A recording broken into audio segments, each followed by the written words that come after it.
રાજપારડીની GMDC ચોકડી નજીક અજાણ્યા વાહનની અડફેટે મોપેડ ચાલક યુવકનું ઘટના સ્થળે જ કમકમાટી ભર્યું મોત નીપજ્યું હતું। ભરૂચ જિલ્લાના ઝઘડા તાલુકામાંથી પસાર થતા ધોરીમાર્ગ સહિત અન્ય ગ્રામ્ય માર્ગો પર વધતા જતા અકસ્માતો ચિંતાનું કારણ બન્યા છે। તાલુકામાં છાસવારે સર્જાતા નાના મોટા અકસ્માતો પૈકી ઘણા અકસ્માતો જીવલેણ પણ બનતા હોય છે। ત્યારે ગતરોજ તારીખ 3ના રોજ રાતના 11 વાગ્યાના અરસામાં રાજપારડી નજીક મુખ્ય ધોરીમાર્ગ પર જીએમડીસી ચોકડી નજીક કોઈ અજાણ્યા વાહનની અડફેટે રાજપારડીના એક 23 વર્ષીય મોપેડ ચાલક યુવકનું ઘટના સ્થળે જ કરુણ મોત નીપજ્યું હતું।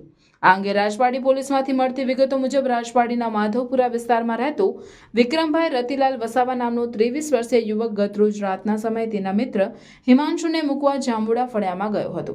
મિત્રને મૂકીને તે પાછો ફરતો હતો ત્યારે રાતના 11 વાગ્યાના અરસામાં જીએમડીસી ચોકડી પાસે કોઈ અજાણ્યા વાહને વિક્રમની મોપેડને અડફેટમાં લીધી હતી।